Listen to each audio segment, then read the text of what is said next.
Star Wars The Rise of Skywalker is now just 3 months away from its official release by writer and director J.J. Abrams and Chris Terrio, as well as creator George Lucas. This is Mike Zero. Make sure to subscribe if you're new to the channel for future Star Wars content. Now, what's really exciting about Episode 9 is that we do know that this film, at the end of the day, is going to be a revelation film, offering many different twists and turns, as well as a lot of surprises that will lead to saga-wide implications in this story by, of course, director J.J. Abrams and everybody else involved with this film, and how it's truly going to reflect on the prequels and the originals in many different ways than ever before that fans are really going to be surprised by in this movie. Now, on top of all of this, these past couple of weeks or so, we've been learning a whole lot more about this film, and when it all comes down to one of the concept art descriptions as well as one of the set leaks, this is where things begin to get very exciting for this movie. Now, specifically, what's really intriguing about this film is that shot descriptions consisting of a sequence where it's described that both Kylo Ren and Palpatine are said to be in a standoff against each other, where Kylo Ren is said to be wielding an ignited blue lightsaber that is said to be Anakin Skywalker's. It's described that in this scene, Kylo is blocking force lightning by Palpatine, where one of the sequences is said to even involve a moment in which the battle pauses between the two, where Palpatine delivers lines of dialogue to Kylo Ren in the form of a lecture about the origins of the Skywalkers as he knows it.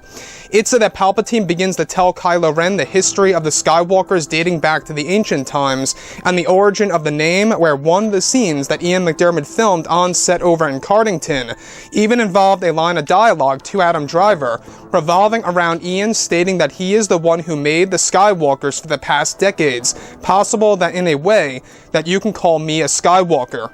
Additionally, it's explained that one of the sequences is set to unveil that Palpatine reveals that he even created Anakin Skywalker, where one of the costume designs for Palpatine was actually labeled as Palpatine_Skywalker-505.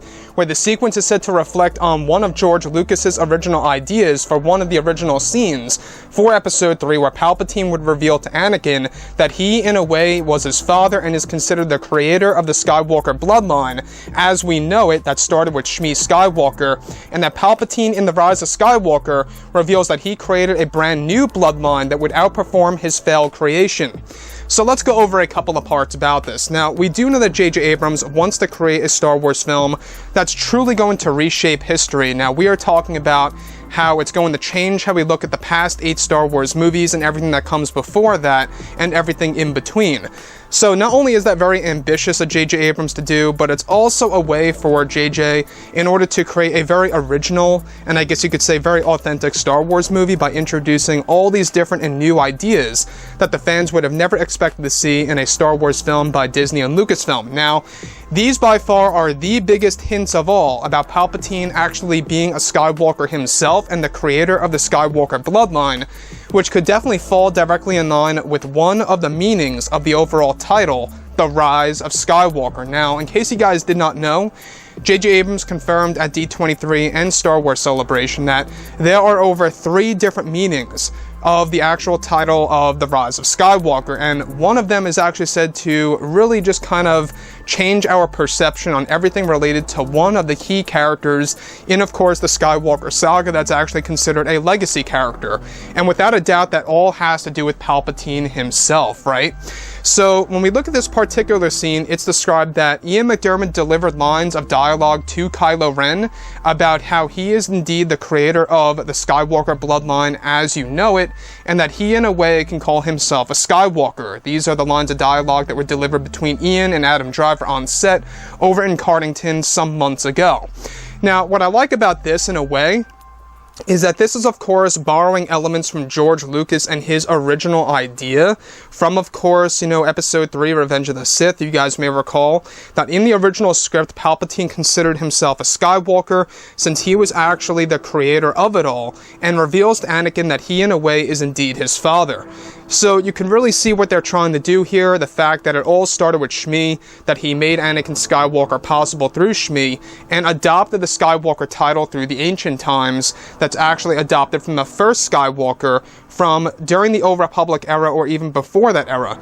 So the Skywalker title itself did not start with the actual bloodline as we know it, but it was actually a name that was adopted by Palpatine that he used not only for himself, but also to pass it on to, of course, his creation of this new bloodline.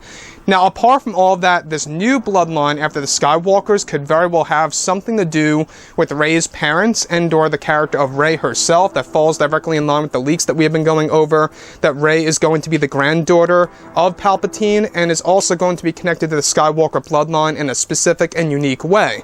So this movie does have a lot to offer when it comes to all these different twists and turns, and you can really see that these are big hints here that Palpatine is indeed connected to the Skywalker bloodline and the creator of it all, as we know it apart from the ancient times.